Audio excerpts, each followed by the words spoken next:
Hello, welcome to the 35th talk in the NOAA Environmental Leadership Seminar Series.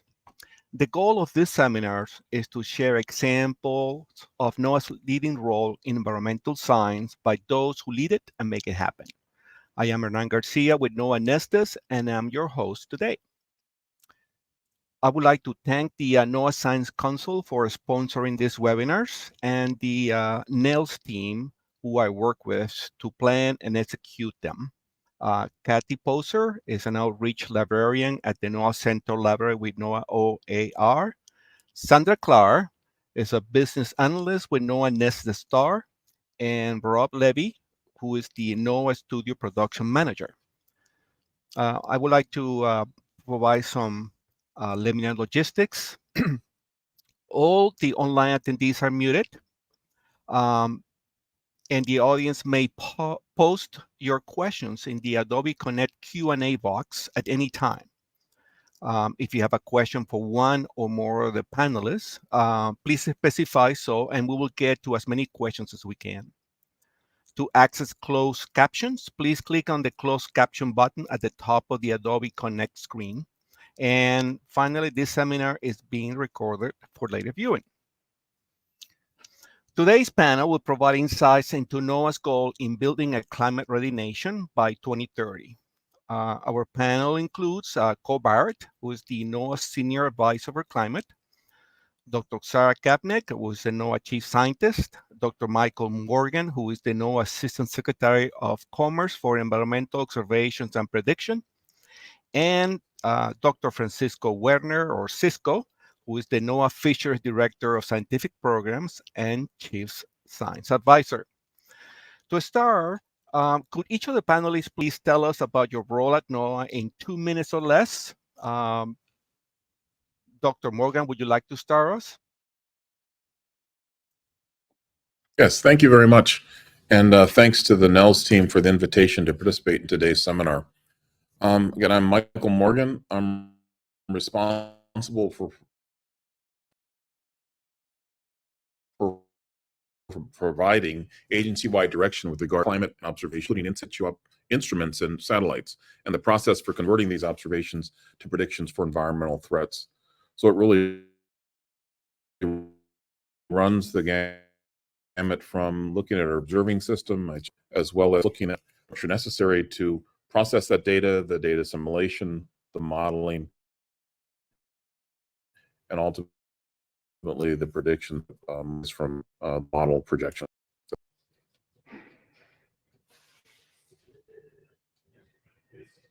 Okay, Cole, would you like to go next?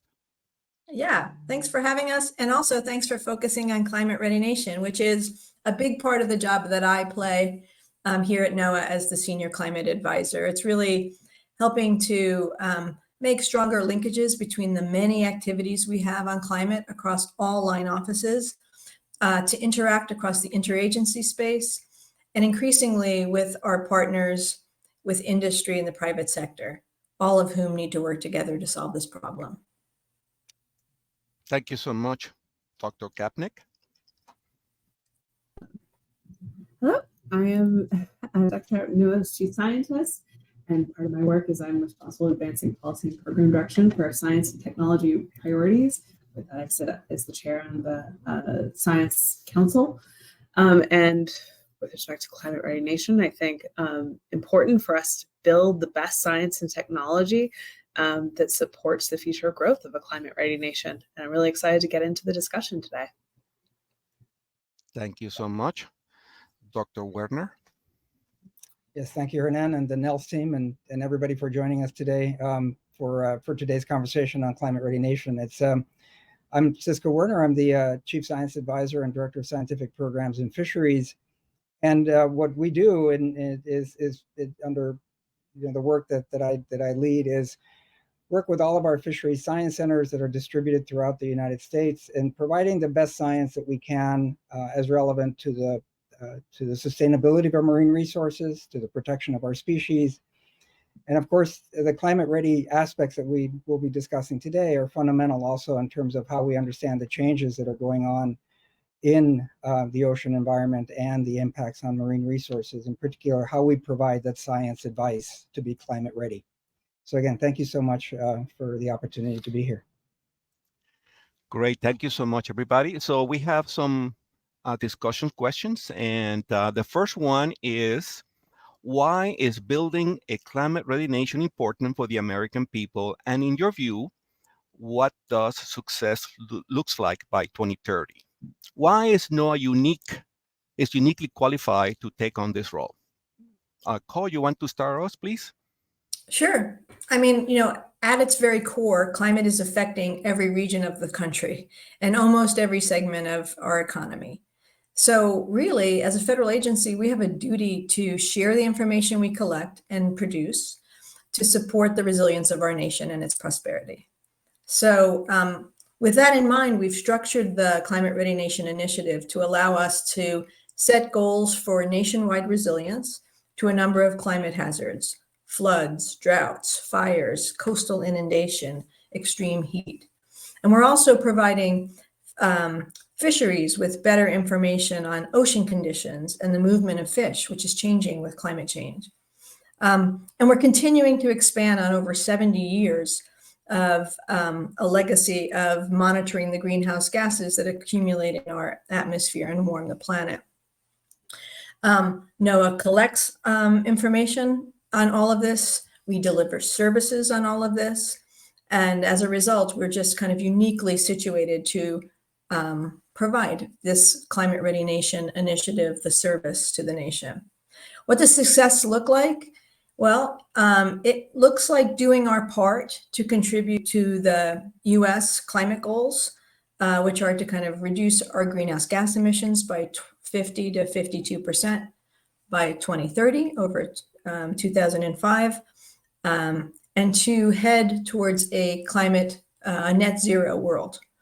And there's also a really interesting piece of that goal that I just want to share, which is, 40% of federal investments on climate and energy go to disadvantaged communities.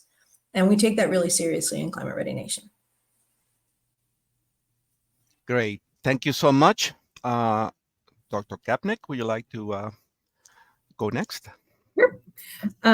So we wouldn't worry about climate change if it didn't impact us.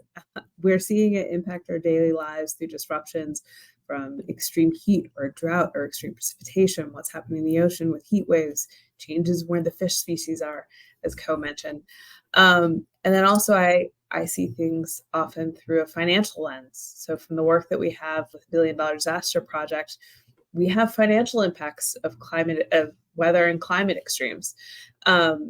The only way we reduce those financial impacts in the future, reduce those disruptions on daily life, is if we build resilience and adaptation plans.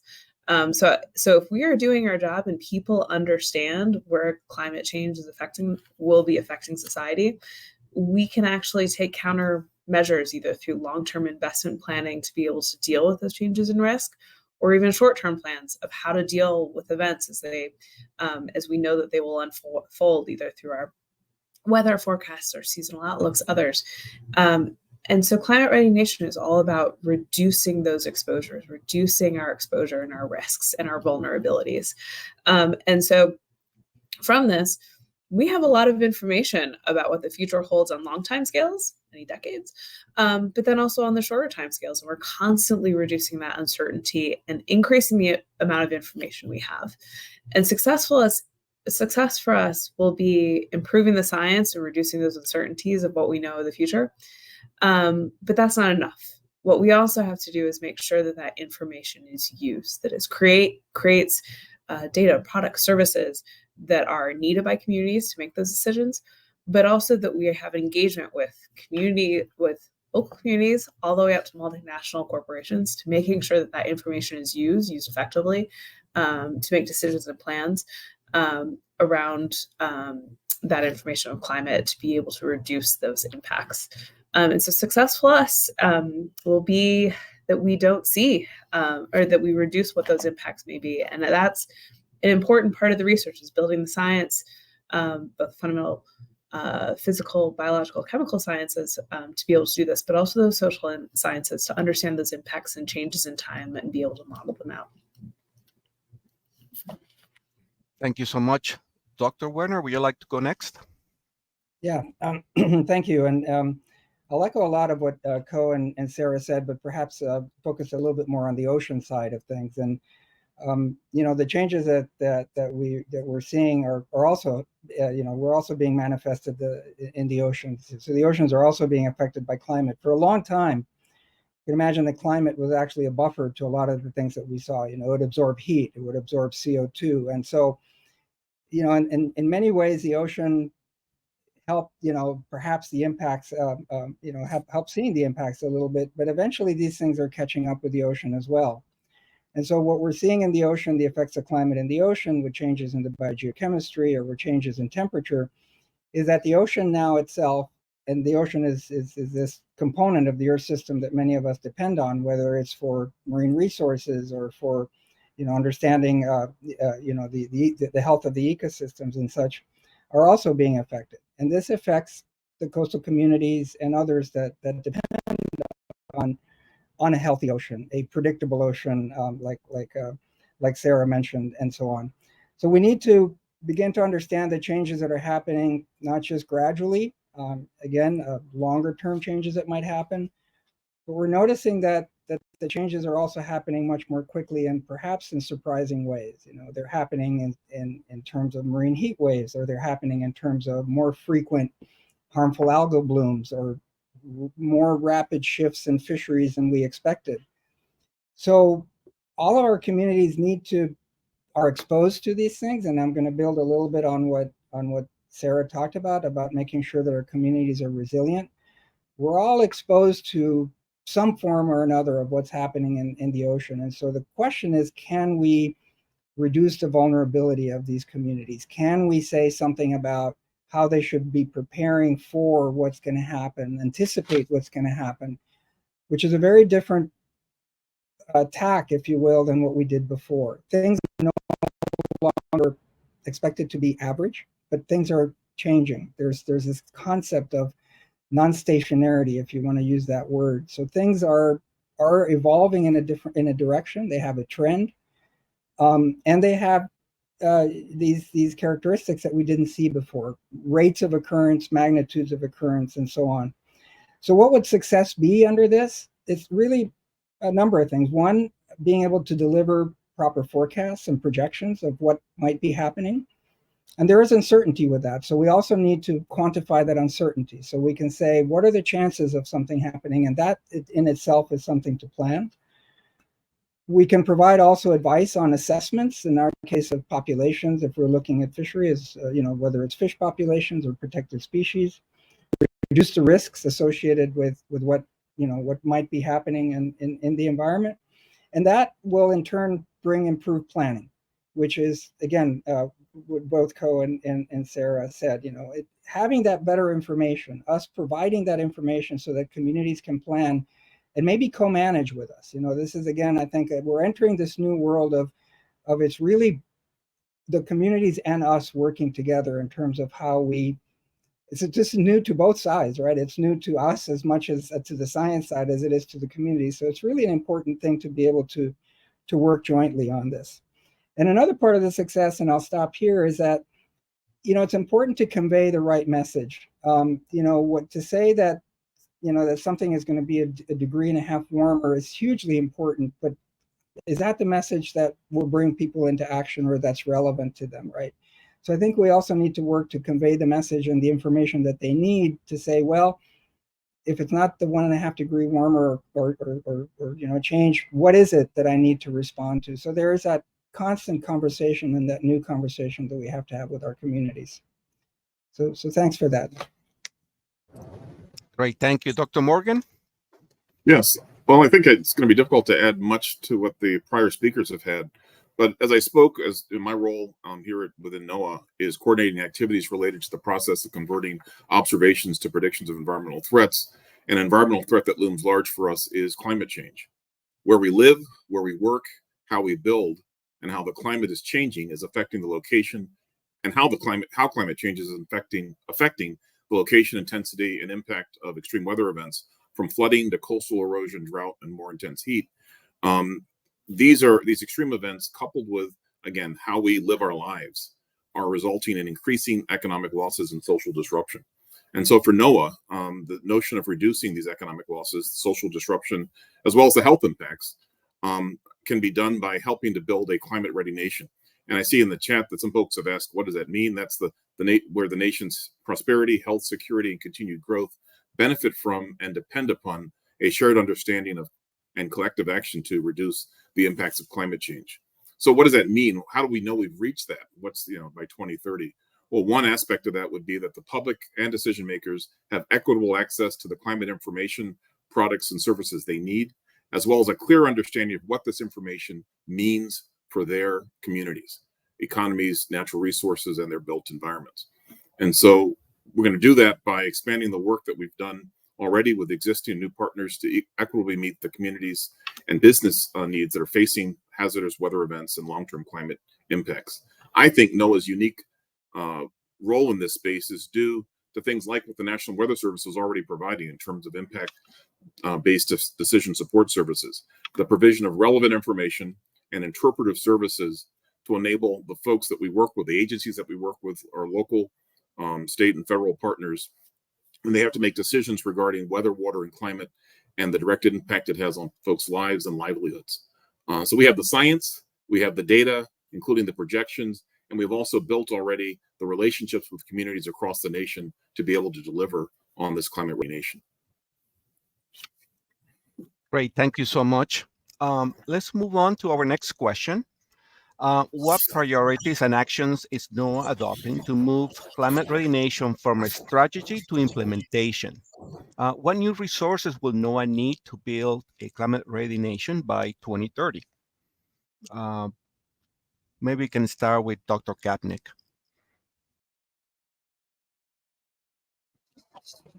Yeah, key areas of this, from my perspective, have, as a few points, have also come from our engagement across other agencies through interagency working groups, but also talking with other agencies bilaterally, where we're having discussions around how are people using climate information or not in their decision making, and ensuring that we're having these discussions. How is information being used? How to build that? How to use that better? And so trying to make sure that the information is being put in other decisions that are taking place across the federal government. Examples of this, even in the president's recent report to the president from the Council of Economic Advisors on climate exposure, has an entire chapter on climate change and building climate resilience. We were able to weigh in on that and give advice and give data and point to our paper showing what those impacts are and how to look at that. And so I think that's been a key thing of changing the entire conversation around how to start quantifying impact and look at impact, but also what happens if we don't start doing that.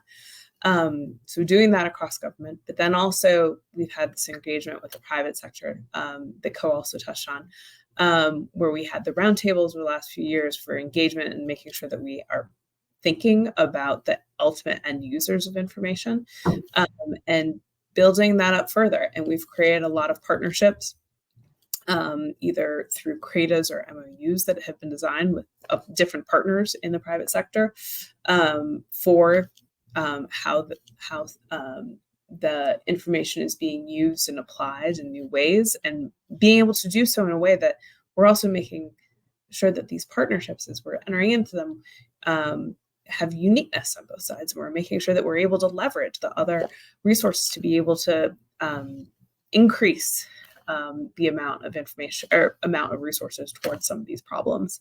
And in the future, we'll be able to talk about how we're spending our IRA funding as well, but unfortunately not right now. Great, thank you so much. Dr. Werner? Yes, thank you. It's a great question. So it's what are our priorities and what actions are we taking, to move from strategy to implementation? And I think one of the things that climate does, in part because it's a longer time scale, to put it that way. It's things that happen over years as opposed to weeks and such. even though it, of course, manifested in things that happen on shorter time scales, is that it integrates across all parts of what we refer to as the Earth system. You can't just look at the ocean or just the atmosphere or the ice or the land. You actually have to look at how everything is integrated.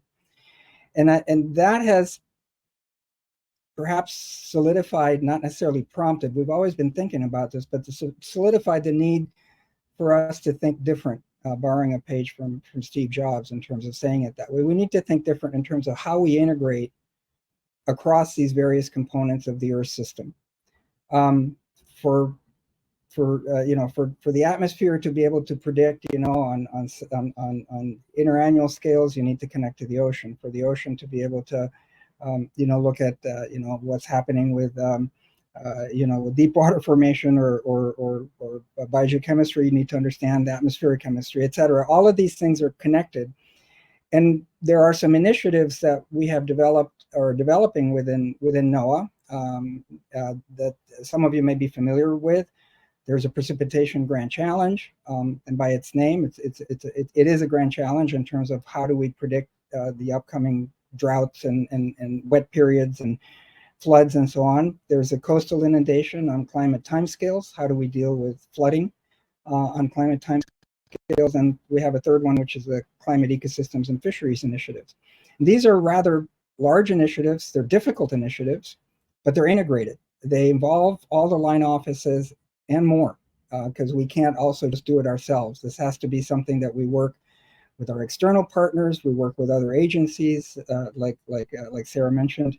And so the actions that we're taking are actually quite tangible in that we're moving forward in this importance of integrating and thinking different about how we take on what we do. We can't focus as much on our own problem without actually understanding what the other folks' problem is, because understanding theirs is going to help solve ours, and vice versa. So I think these three initiatives that I mentioned are just examples. There's others where, again, like Sara said, changing the conversation to really a much broader discussion with the broader community, not just in the scientific or government, but also in, as I said, with the broader public that we have to work with. And in terms of the resources that we might need, and touched upon this briefly, there's a whole host of them, right? I mean, there's, and I'll start perhaps with the important one, is people and ideas. I think that's a key resource that we need to have. I'm not quite sure we can solve the problems ahead of us by doing more and better of the same. I think we really need to begin to innovate about how we take on things. Simple examples might be, all of a sudden, machine learning, artificial intelligence. I'll just use one example that says, hey, there's a whole lot in the data. And again, this speaks to the importance of the data collection mission that we have in NOAA, that, can allow us to perhaps evolve our science to be not just a hypothesis-driven science, but also a data-driven science. And I think it's not an or, it's an and of working with these two together. And these new ideas, these new innovation approaches that we have to take on these grand challenges and such, is something that we need, and are the kind of resources that we need. So it's not just bigger, faster machines or better ways of measuring things, but also how do we integrate this through the people, through the people that we have, and also the importance in attracting the new people who are going to join us hopefully soon to help us take this on. Thank you so much. Thank you. Dr. Morgan, would you like to go next? Yes, thanks. Building on what's already been said, but also sort of enhancing it to a point, the notion of just, we talk a lot about our numerical weather prediction products, and we do really well at that. But this notion, as Cisco alluded to, of Earth system prediction, predicting all the components of Earth system, is really going to be, I think, foundational and hopefully transformative to the types of products and services we can ultimately deliver.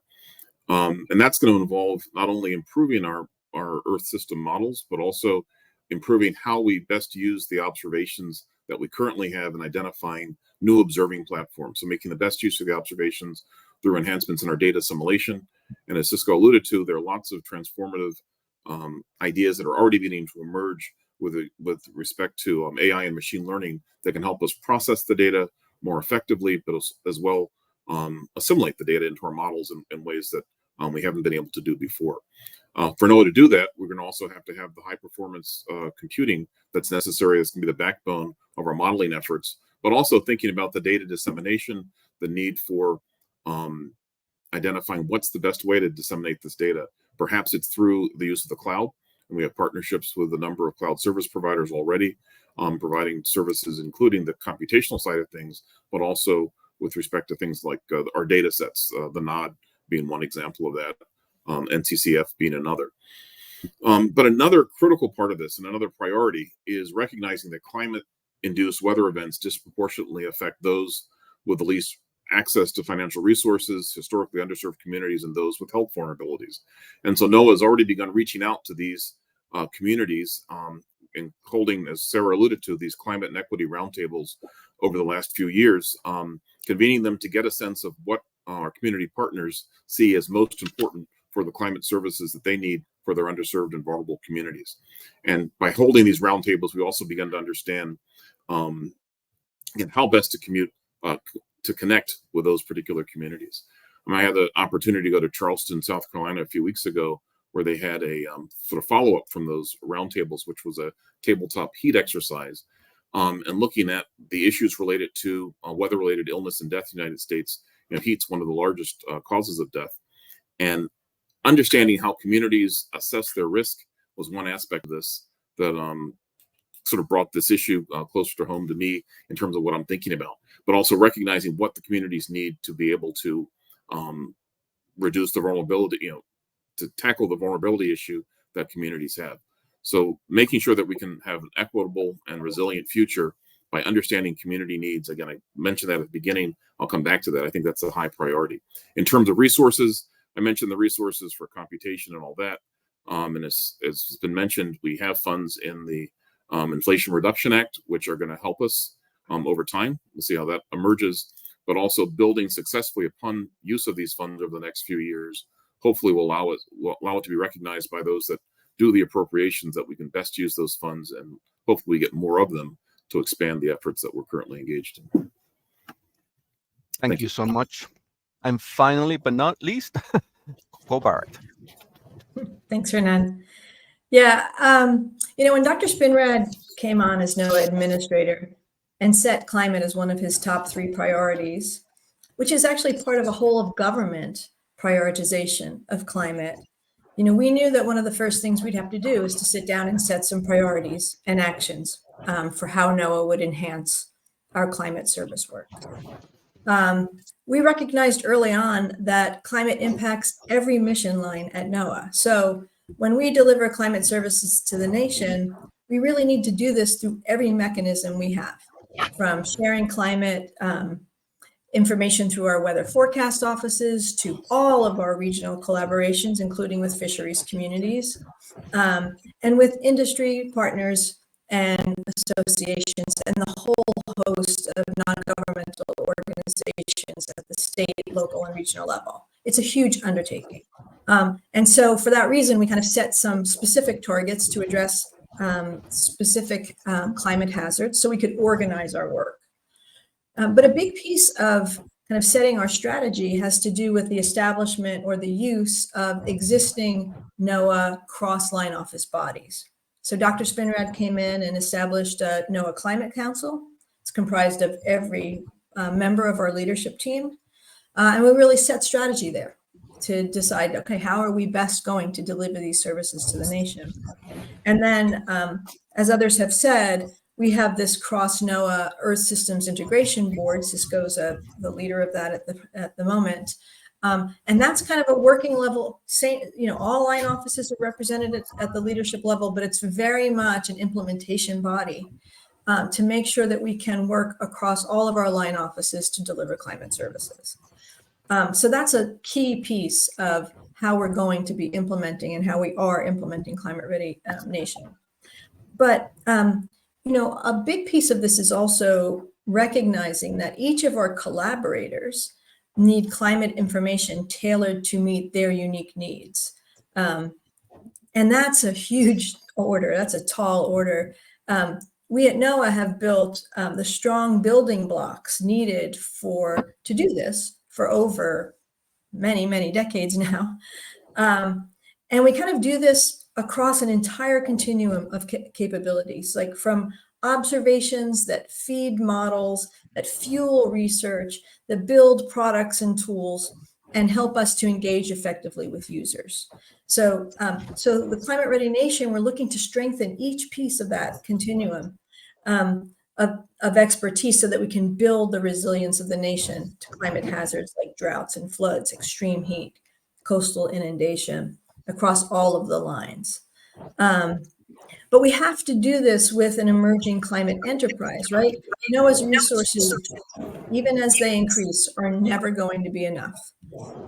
We really need an army of practitioners working in the many thousands of communities across this country, helping to be translators for information, to handhold people, to use the information and products that we produce to suit their specific needs. And I want to just note that climate enterprise is probably the most important climate resource that we need to be supporting and building in the near term here.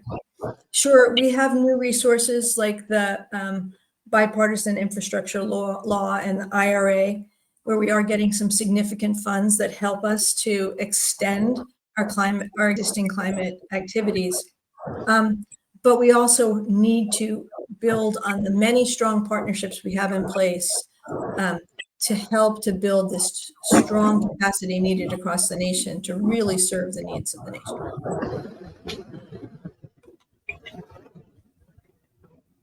I think we have one more question over here for you guys. How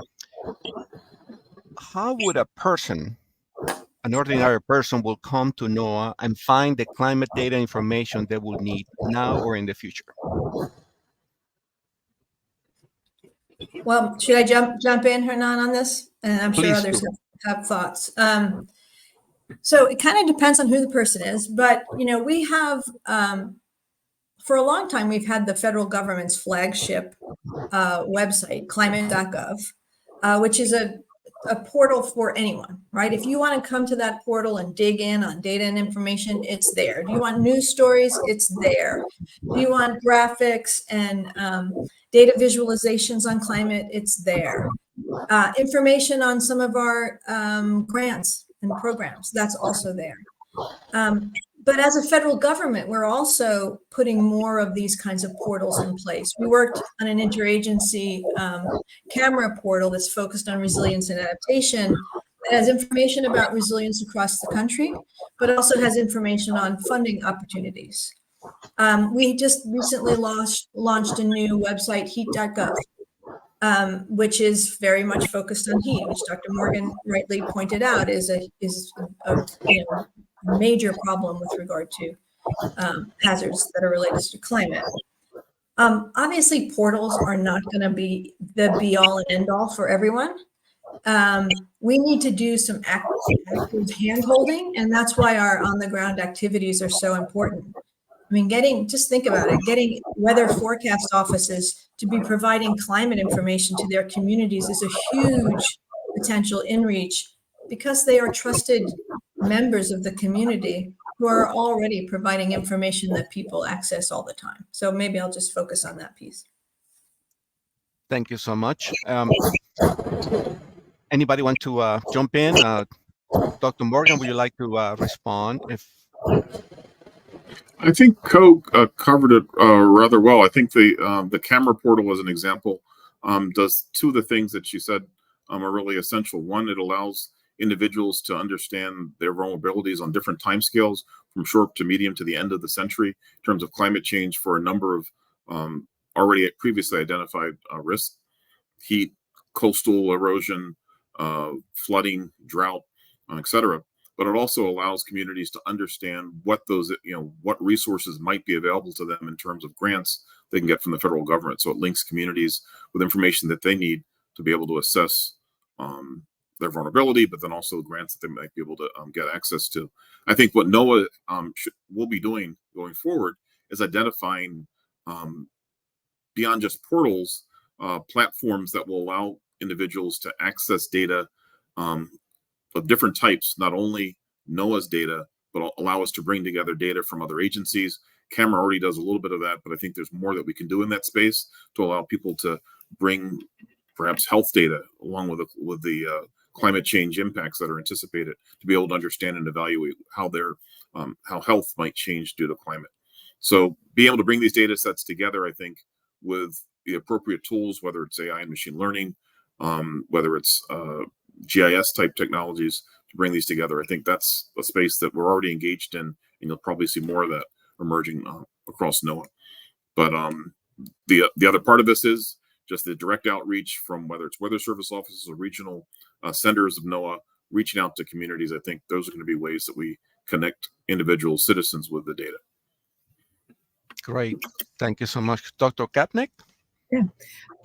So we already commented about some more like sophisticated users have access through the portals, through camera, through heat.gov, through others. Our super sophisticated users are able to access the data through the cloud and access everything and be able to use it. But then for community members that is not, their level of technological sophistication doesn't allow them to do that. That's why it's so important that we have all these other ways that we have touch points with communities. So one partnership that was created was the American Society of Civil Engineers to be able to bring climate information to building codes. Because buildings in the built environment are fundamentally a major way that we have risks and exposures, and increasing those building codes to increase information that we have on climate reduces those exposures and vulnerabilities. On top of that, we have Sea Grant, and I'm sure Cisco can talk more about it, about how we're engaging in coastal communities for what they're learning, what they're acknowledging. But it also, the money that goes in also has joint funding that communities bring in themselves with the states to be able to do programs around climate resilience. CAPRISAs are another major example of how we're engaging with those local communities, often because when people have the challenges that they have of unhoused people plus climate change plus others, and you're trying to build a resiliency plan, you need to consider all the community problems together to be able to build climate resilience in that community. And so the CAPRISA program is really critical for that type of hard social science of bringing all those people together to figure out how to make some of those decisions. That's why we're also engaging with other agencies, because there are specific areas of expertise and impacts on different parts of society and the economy that if we bring in climate information to the other agencies, it leads to decision-making across federal government that builds climate resilience. And then the other piece is business groups. We've created pathways and discussions. We've talked a lot about insurance and reinsurance, but we also, just the power sector. Interestingly, across all sectors in the United States, the sector that has done the most on adaptation and resilience, according to S&P, is the power sector. And the reason it's the power sector is because of the wildfires in California leading to the bankruptcy of one of the largest power companies, PG&E. And so as a result, that sector is now responding, and they have their own forecast teams that are constantly following our weather forecast office for wildfire, but they're also considering space weather because of their currents through their systems. And they're also looking at sea level rise. They're looking at droughts and what that can do. So these engagements across all of society, we are working with key groups and looking to make sure that we are putting that information and working with those groups at the right points so that we can access as large groups as possible. Great, thank you so much. And finally, Dr. Werner. Yeah, thanks, Hernan. Hard to add to what's already been said, but let me try to say a little something, and that's, the making available the data is a hugely important thing, and we're still trying to make sure that we do that. But I'm wondering, and this is perhaps a discussion that we can have even among the panel here, unprepared, is whether the data is put out in the right way. One thing is to put out relational databases where you can say I can relate temperature to salinity or to chlorophyll or something. But I'm wondering whether, getting back to the questions of machine learning, artificial intelligence, where doing the things that we've done the way we've been doing them, it presents a challenge in terms of, can we actually keep up with the rate of change of things that we're seeing? In other words, are what we're seeing, are the events that we're seeing outpacing our ability to predict them or to anticipate them using the approaches that we have taken. We might say, I want to be so much better in 5 years or 10 years, to be able to do something as the system works today. But given that we've talked about how things are changing, whether it's, hey, we saw almost 30 atmospheric rivers in off California or off the West Coast last year, we weren't able to predict that. We saw, a warm blob in the North Pacific, 5-10 years ago. We weren't able to predict that. And even right now, in hindsight, to do reanalysis, some of these problems are hard. And the question is, how do we bring more data? And I think it's been said, the importance of data to give us a solid footing in terms of how we go forward, and how we make this data available, as I said, not just through portals and things like that, but in kind of in an intelligent way, through knowledge networks and other things that perhaps presently are still developing and are nascent, but it's something that in other communities, perhaps they're more broadly used. I think I'm going to say probably Google and Amazon and things like that probably use data sets in ways that could be a fruitful conversation to have, to see how do we anticipate these surprises that are constantly happening so that we're not surprised. We need to be prepared for surprises, and we need to bring everything we can to the table. The most sophisticated models, but also all the data that we can, so that this new ability, this ability to think different, as I said earlier, to anticipate things and be able to provide that information to the community so that they're resilient and such, is there as well. So I think your question, Hernan, about data is a very important one. It's not just a provision of the data, but how do we provide the data, and how do we work with everybody who's going to use it, given, again, the challenges that are ahead of us. So I think it'd be a fun topic to dig a little deeper, if we can. But thank you for the question. Thanks.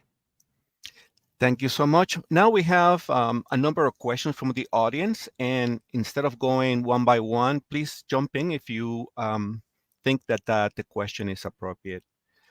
Okay, we have a question of, when you use the word climate ready, are you speaking of the basic broad meaning of climate, meaning natural fluctuations, or specifically anthropogenic climate change? I would say that we're talking about climate change broadly, whether it's anthropogenic or not.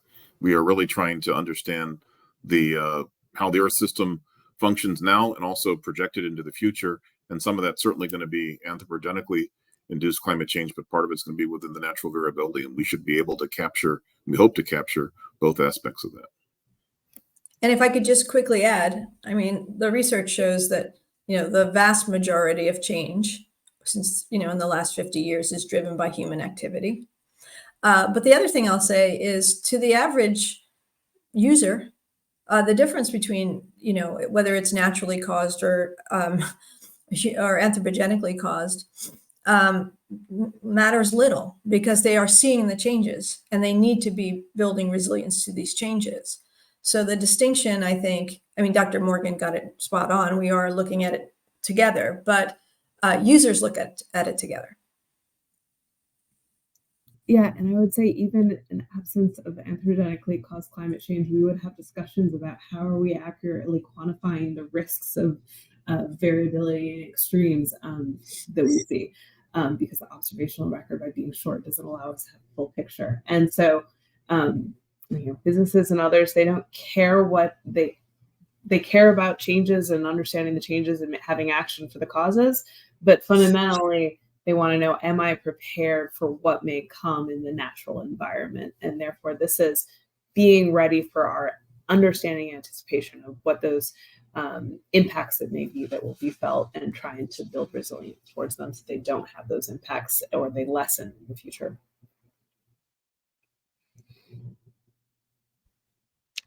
Okay, we have another interesting question. What are the right metrics to understand and assess how much impact our climate services having socially?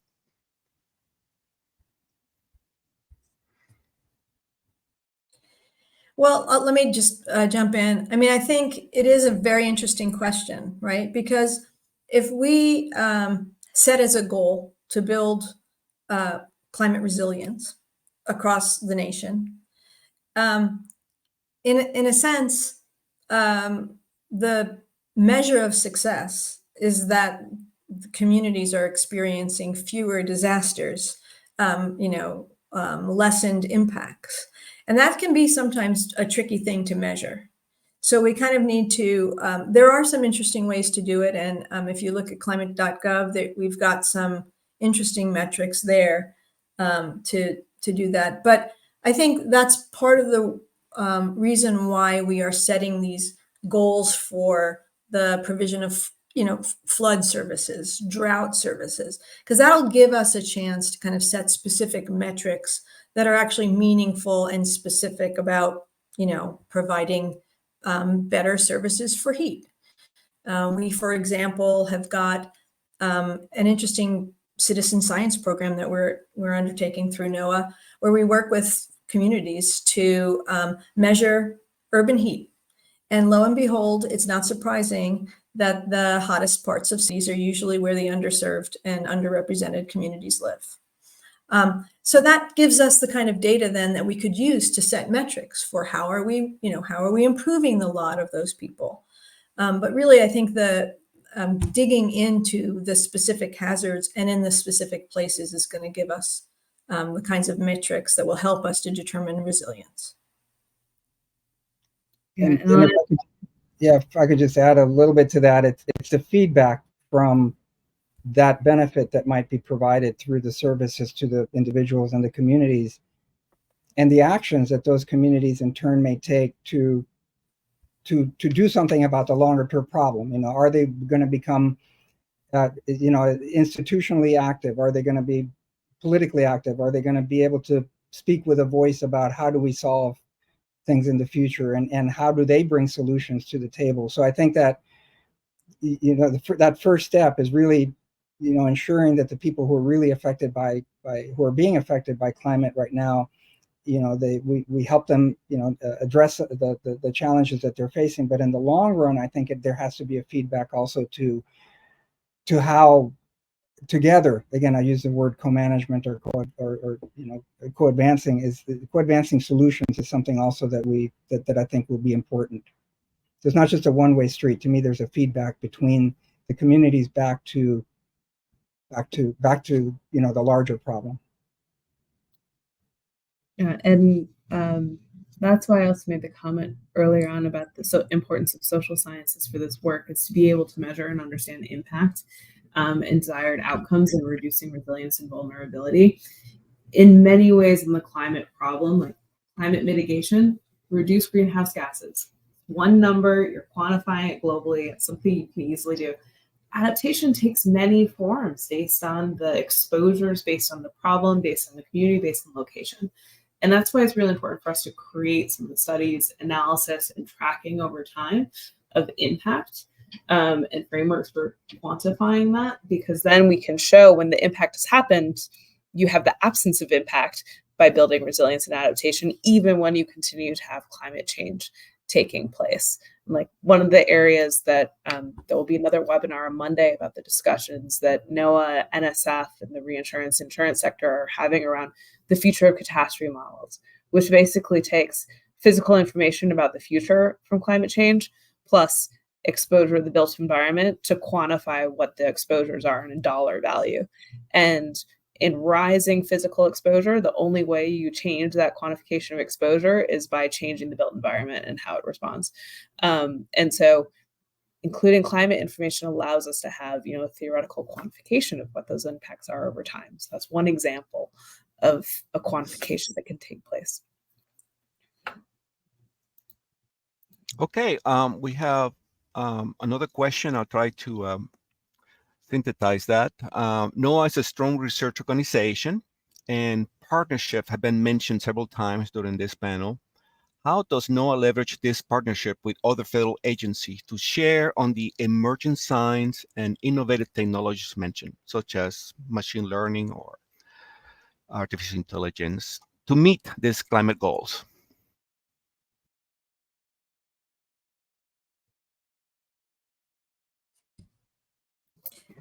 Well, I can jump in again. I wanted to give someone a chance to do it, but yes, we are obviously a strong research organization.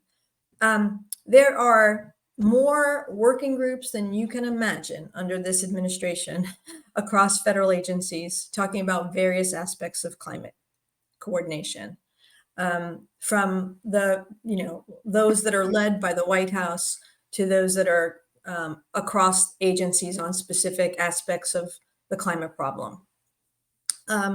We could fill our weeks with just going to interagency working groups meetings. So there's a lot of collaboration. There have been some long-standing research collaboration bodies like the U.S. Global Change Research Program, where more than 13 agencies coordinate on climate research, and that's been in place for decades now. But the interesting thing that's happening within NOAA and with other federal agencies is that through this NOAA Climate Council that I mentioned earlier, we bring in other federal agencies who share with us their climate needs. And we have a conversation with them. It usually leads to a collaboration that is new for us, building on maybe an existing partnership, but extending that partnership. For example, early on in this administration, the Department of Transportation came to a NOAA Climate Council meeting and shared with us their strong and urgent need for climate information to help them to spend their billions of dollars of infrastructure money that they were receiving under BIL. And so for the first time, we've really been working with them to accelerate some of the delivery of our climate products to meet their needs. We've been offering training to their employees so that they are more climate smart. We are providing expertise to help them to build into their grants a consideration of climate, and also to evaluate those grants to make sure that they are actually intending to have the climate impact that they're hoping to have. So the collaboration is rather strong, and I can give you examples of other partnerships with federal agencies that have burgeoned in the last couple of years. And to add, beyond the federal agencies that code covered, there's also the collaboration with private industries, and Sara will probably be able to know a lot more about that than I do. But I'll just mention one. Very recently, we established a collaboration with Microsoft, and again, bringing it up in the context of working with companies who are truly interested in working with government. Bringing their capabilities, whether it's in their high performance computing, or their internal capabilities in data science or machine learning and so on. That's another area that we're taking on and complement not just to work with other federal agencies, but also with the private sector that really brings a whole other aspect of capabilities to the problem that we're trying to tackle. So it's really a global problem, and it's taking a global solution in some ways in terms of how we move forward. And others, I'm sure, have other examples, but it's again one of these things that perhaps we know that we can't solve it all alone within NOAA. This is a much larger problem, and these collaborations, whether with their agencies or private industry and others, are alive and well in terms of an approach that we're taking. Right. I think getting to continue on with that thread, one of the other areas where I think collaboration is going to have a big impact is on something that's maybe not in an obvious climate question, but one on just how we effectively use our data. It's getting back to data assimilation. We're part of the Joint Center for Satellite Data Assimilation, and we're working with NOAA, the Air Force, and the Navy are partners in that, as well as an international partner. The UK Met provides some in-kind services to support our data assimilation effort. And the next generation of data assimilation tools we're going to use, again, to take those observations and to translate them into meaningful information for our numerical weather prediction models and our Earth system models. To best use that data assimilation is key. And again, this is interagency partnership, which I think will go a long way to helping us advance our use of data. So that's yet another example. Yeah, and I'll add that these partnerships aren't made just for partnership's sake. We are coming with problems that need, hard problems that need solutions, and often we need multiple people around the table to troubleshoot, figure out a path forward, and bring different resources, expertise, and people together to build them. And that's all that Climate Ready Nation is about. It is figuring out these tough societal problems and our exposures to climate and going into those places, working hand in hand with those different communities, with different communities or groups with different expertise to try and figure out how do we make sure that NOAA data, products, services are meeting the needs of our stakeholders and are meeting the needs of the decisions that need to happen under continued climate change. Great. I have two great questions that I'll try to integrate into one because they are related. When we talk about climate, an ordinary person may not necessarily have all the pieces to understand what that means. But one question that is, what could we do to bring the society into compliance with the climate directive that we should be taking? And also associated with that is that there might be a raising cost in this thing. So how would you think that more economically deprived communities will be able to, confront this cost to affront climate change? I would say from this, that's why it's so important that we're working across different agencies with different missions that have different missions to support society and support those groups, is that there's a level of education that takes place. There's a level of figuring out how to build the solutions. And then when we also create the solution tree, there's then other decisions that are potentially outside of our agency of decisions to be able to take that information and use it. The critical problem to date is that information hasn't necessarily been used in all decision making and thinking about how climate is affecting, or there's been a lack of integrating it in. And that is a key piece of what we've been trying to do, is make sure that we are accurately accounting for the risks, for the exposures, and that a solution tree of the decisions that can take place for different outcomes is reviewed, so that we aren't making, so we don't have indecision on climate issues due to a lack of thinking on it, because indecision is also still a decision. And maybe I'll add a little bit to that. I think the early part of your question, Hernan, had to do with how to bring the climate challenge or question to a more local community, I guess, or more local levels or more individual levels. And I think that's a hugely important one. And I kind of touched on that a little bit, that the metrics that we sometimes offer are too global. I mean, we're thinking about, well, global change has been so many degrees. But that doesn't necessarily translate to everybody in the same way, right? I mean, I was talking to, I'm not sure John Hare is on the call or not, but I was talking to John Hare about this earlier, where he says, I can put my hand under a faucet and the water comes out at 60 degrees. Okay, and then if the water comes out at 62 degrees, do I really tell the difference? And the answer is most people can't tell the difference between 60 and 62 degrees. It's a big number. It's a lot of heat in there, particularly when you look at the ocean and the atmosphere, but it doesn't translate. I think we need to continue to think globally, because 2 degrees is a huge amount of heat and it quantifies, the problem, but we then need to go down to a more local level. What does that mean to me? What does that mean in terms of, what we were talking about earlier, in terms of, the things that we're seeing locally in coastal regions, or, extreme fire events or things like that. Those are the parts of global change and that are, that we're seeing, that perhaps we haven't, or we will focus more on. I shouldn't say we haven't. We've been talking about it, and we've been trying to convey it. But I think we need to continue to do that, to translate what does 2 degrees in warming mean at a local level, so that people can, as was said earlier, prepare for it, for their particular impacts, but also do something locally that might actually then feed back on the global system. So it's all connected that way, and that communication cannot be overstated. And Hernan, if I can just add to that, because I think Cisco hit a point that I often love to make, which is, if you think about this as a global problem, it feels distant and hard to solve. And a lot of people just end up losing hope or motivation to act because it just feels like it's too gigantic to handle. But as Cisco says, if you talk about the changes and you talk about the solutions at a local level, talk to people about the places that they care about that are being changed, sometimes irreversibly.